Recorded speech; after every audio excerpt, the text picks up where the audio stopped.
Pada kesempatan kali ini, saya akan melakukan demo program dengan konsep percabangan, perulangan, dan juga array yang diadaptasi dari topik mata kuliah Fisika Dasar 2 dan juga Biologi Dasar 2. Topik dari Fisika Dasar 2 yaitu listrik atau arus bolak-balik, sedangkan topik dari mata kuliah Biologi Dasar 2 saya adaptasi dari materi klasifikasi tumbuhan. Sebelumnya perkenalkan, nama saya Sarana Farhansi Debutar, NIM 120 120 013, dan saya dari kelas TDB 26A.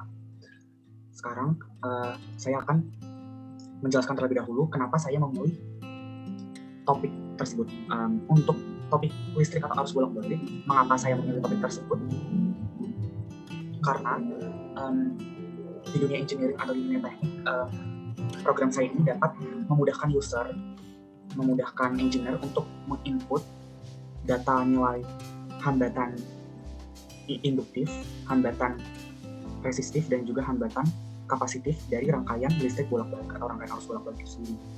Setelah di-input, datanya dapat dilakukan storaging atau penyimpanan data dan juga pengelompokan datanya.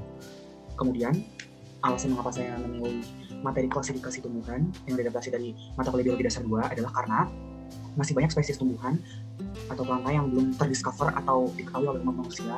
Oleh karena itu, untuk melakukan storaging terhadap spesies yang sudah ada, mulai dari hiddennya sampai tingkatan yang terbawah, saya ingin memudahkan user yang berlatar belakang di bidang biologi atau sejenisnya untuk dapat melakukan penginputan dan juga penyimpanan data dan juga serta pengelompokan data tumbuhan mana yang merupakan tumbuhan heterotrof dan juga tumbuhan mana yang merupakan tumbuhan autotrof. Sekarang kita langsung saja ke program yang pertama, yaitu program C++ arus bolak-balik. Pertama-tama tentu saja kita input iostream, kemudian isi namespace std mulai datanya ya. Kemudian kita deklarasikan variabel main yang memiliki tipe data integer, kemudian variabel xc atau hambatan kapasitif dan juga xl, hambatan induktif. Kedua variabel ini bertipe data integer, kemudian ada menu, variabel menu yang bertipe string, kemudian ada variabel n yang berindeks 2. N ini merupakan variabel yang bertipe data integer. Kemudian di sini kita bisa lihat ada do. Do ini merupakan perulangan ya, looping. Jadi di sini saya pakai perulangan atau looping do dan while. Kita coba bahas dulu yang do-nya. Nah, kalau untuk struktur perulangan do itu dimulai dari aksi atau statement ya. Di sini aksi atau statementnya yaitu cout /n ini maksudnya enter, kayak di keyboard kita itu enter maksudnya. Kemudian ada statement selamat datang di kalkulator arus bolak-balik. Habis itu double /n and line. Kemudian ada aksi lagi cout, statementnya masukkan nilai xc. Nanti user akan menginput nilai xc yang tercetak variabelnya itu n dengan indeks 1. Kemudian ada aksi lagi, statementnya masukkan nilai xl. Habis itu nanti variabel yang tercetak adalah n dengan indeks data 0. Kemudian di sini kita masuk ke konsep percabangan. Percabangan yang dipakai di sini adalah konsep percabangan if, di mana strukturnya itu dimulai dari kita menyebutkan atau mengatakan kondisinya ya. Kondisi itu yang di dalam kurung ini. Nah, kondisinya itu n0 lebih besar daripada n1. N0 itu apa? N0 itu adalah nilai xl yang tadi input user, kemudian nilai n1 adalah nilai hambatan kapasitif yang tadi di input user. Maaf, tadi xl itu maksudnya hambatan induktif yang tadi di input user. Kemudian masuk ke aksinya, jadi habis dari kondisi, di sini langsung aksi, statementnya itu rangkaian bersifat induktif gitu ya. Ini kurang ini. Nah, habis itu kita lanjut ke else if nih. Else if, maksud else if itu apa sih? Maksud else if itu adalah jika kondisi yang dari if itu, yang dalam tanda kurung itu tidak tercapai, yang n berindeks 0 lebih besar dari n berindeks 1, maka yang tereksekusi itu kondisi yang di else if, di mana kondisi else if itu n dengan indeks 0 kurang dari n dengan indeks 1. Nah, statementnya itu rangkaian ini bersifat kapasitif. Habis itu di n line, habis itu else nih. Apa bedanya else if sama else? Kalau else if itu data kondisi dari else if yang tereksekusi dari kondisi dari if. Nah, kalau else itu statement atau aksi dari else selain dari kondisi dari else if.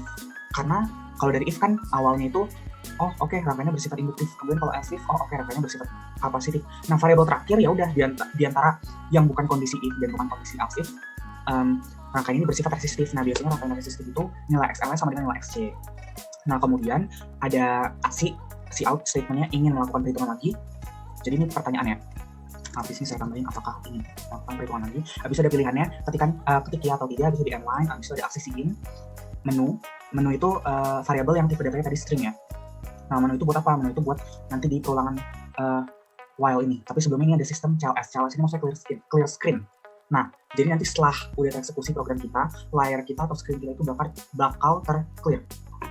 Habis itu kita masuk ke while, perulangan while. Di sini beda ya strukturnya sama kayak yang tadi looping do atau perulangan do. Kalau dia langsung aksi, kalau di sini langsung harus ada syarat dulu.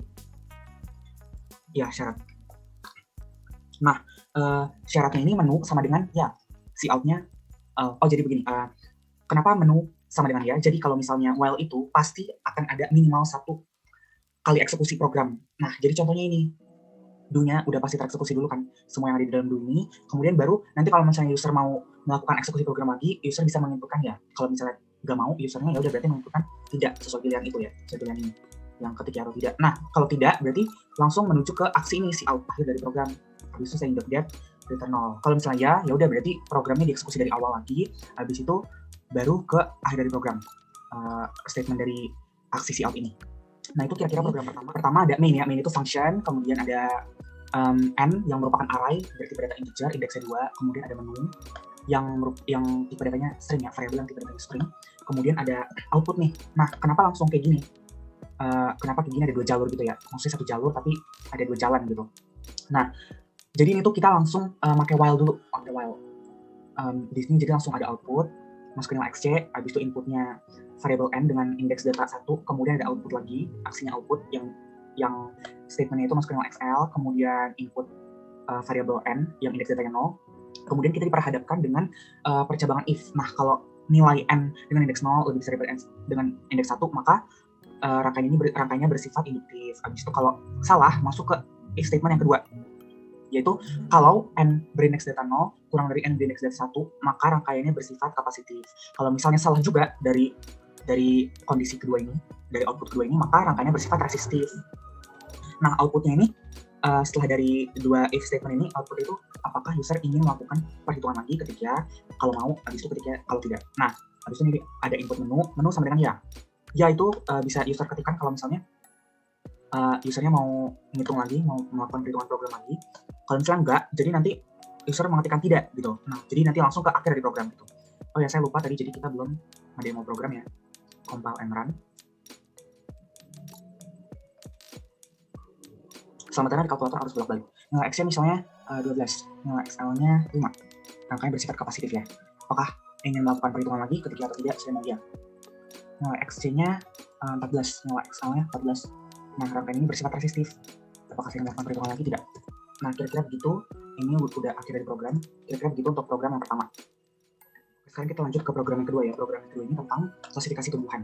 Pertama-tama sama kayak tadi untuk iostream, using namespace std, kemudian ada main ya. Main itu variabel yang tipe datanya integer, kemudian ada variabel n yang tipe datanya integer juga. Nah, kemudian di sini ada banyak banget variabel yang tipe datanya string, mulai dari jenis, tumbuhan, terus auto 100 nih, indeksnya 100 ya.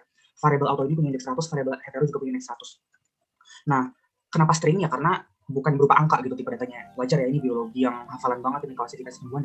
Dari SMP kita udah tahu banget klasifikasi tumbuhan itu pure hafalan.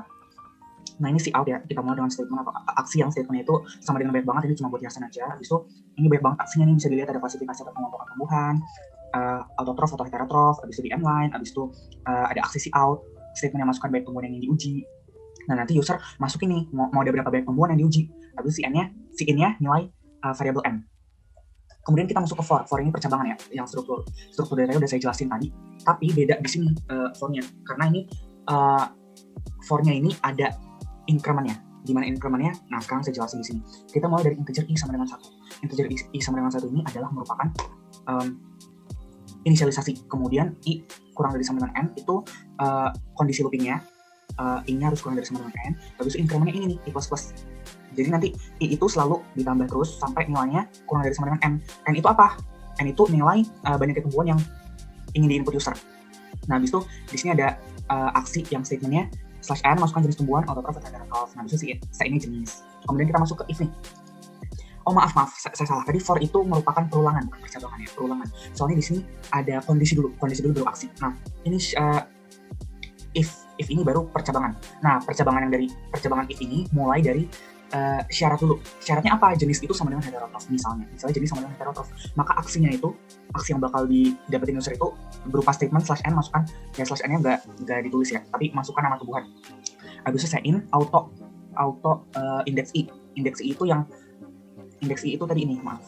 Nilainya 100. auto 100 itu. Nah, tapi user itu ya terserah mau ngikutin berapa aja nilai tumbuhan yang mau tereksekusi, karena I-nya harus kurang dari sama dengan N. N-nya itu nilai banyak tumbuhan yang mau dieksekusi user gitu.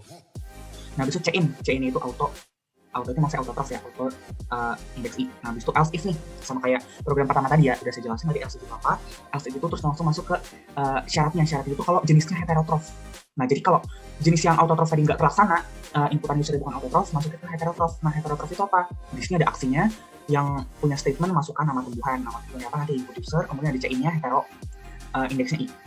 Kemudian ada else itu kalau misalnya yang diinput di as if juga nggak terlaksana, maka yang keluar adalah data yang dimasukkan salah. Jadi udah paling maksimalnya berarti syarat atau kondisi yang dari as if tadi yang bakal tereksekusi aksinya yang masukkan nama heterotrof itu. Nah, kemudian ada aksi nih, cout, habis itu flash n sama dengan dari atas maka dihasilkan bla bla. Nah, habis itu cout lagi nih, aksi lagi. Aksinya apa? Punya statement tumbuhan autotrof. Nah, habis itu kita masuk ke perulangan for integer I sama dengan 1, itu untuk inisialisasinya. Habis itu kondisinya I kurang dari sama dengan N. Habis itu incrementnya I++. Nah, habis itu cout nih, cout itu aksinya. Nah, aksinya ini punya pengeksekusian gitu lah ya, auto index I, autotrof yang indeksnya I, apa namanya, tumbuhan yang autotrof. Nah, kemudian di sini ada aksi lagi cout tumbuhan heterotrof. Nah, habis itu for sama kayak tadi, ini inisialisasinya, ini loop kondisinya, ini incrementnya. Nah, habis itu masuk ke aksi lagi, setelah syaratnya dipenuhi, kondisi dari for ini, habis itu hetero I, habis itu get return.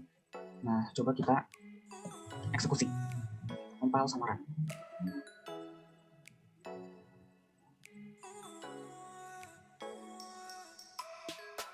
Klasifikasi pengelompokan tumbuhan, autotrof atau heterotrof, masukkan baik tumbuhan yang diuji. 2 ya, masukkan jenis tumbuhan, autotrof atau heterotrof. Saya mau autotrof dulu deh. Autotrof misalnya tadi. Nah, habis itu kalau heterotrof, saya mau heterotrof ya, heterotrof. Tumbuhannya apa nih? Benalu misalnya. Benalu. Dari data di atas, maka dihasilkan tumbuhan autotrofnya tadi, tumbuhan heterotrofnya benalu. Itu deh. Sekarang kita masuk ke flowchartnya yang saya buat di logarithm. Jadi awalnya itu dari function name, kemudian ada variable n sama i yang tipe datanya integer, kemudian ada jenis dan tumbuhan yang tipe datanya string, terus ada array juga yang auto 100 sama hetero 100 indeksnya. Nah, array mereka berdua itu, dua jenis array ini tipe datanya string, kemudian lanjut ke output. Outputnya di sini ada klasifikasi atau pengelompokan tumbuhan. Habis itu ada output lagi, aksi output yang statementnya autotrof atau heterotrof. Nah, masukkan baik tumbuhan yang diuji input n. Habis itu ini sama kayak tadi ya, perulangan gitu ya. Nah. Ya, perulangan for. Nah, masuk ke output, masukkan jenis hewan, masukkan jenis tumbuhan ini maksudnya. Kok hewan? Masukkan jenis tumbuhan. Nah, input jenis sama dengan autotrof, kalau tuh berarti masukkan nama tumbuhan ya. Nah, salah. Terus kalau false berarti ke if statement lagi. Masukkan nama tumbuhan heterotrof. Kalau false bukan heterotrof juga yang dimasukin, maka masukannya salah. Data yang dimasukin user salah ya. Nah, balik ke main nanti kalau salah, balik ke awal, karena ya programnya nggak bisa mengeksekusi apa-apa kalau data yang dimasukkan itu bukan tumbuhan autotrof atau heterotrof inputannya. Nah, nanti balik ke ini I sama dengan 1 sampai I yang sama dengan N. Habis itu nanti output dari data di atas maka dihasilkan. Habis itu outputnya misalnya tumbuhan autotrof, habis itu I dari 1 sama dengan N lagi, maka tumbuhan autotrof dari tumbuhan autotrof ke berapa nih? Kan tadi ada jumlah yang mau dimasukin user ya, yang tadi ditawarin programnya. Habis itu dan lanjut ke output tumbuhan heterotrof sekarang. Kalau misalnya inputannya atau yang dimasukin user itu tumbuhan heterotrof. Kemudian ada sama I dari 1 sampai yang I ke N. Nah, habis itu next-nya ada output nih, aksi output yang statement itu maka tumbuhan heterotrof bla bla.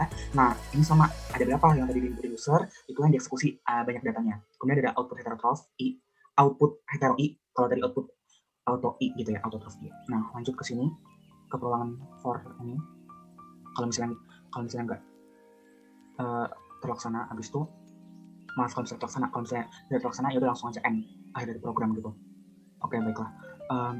Sekian video pembelajaran yang bisa saya berikan melalui video ini.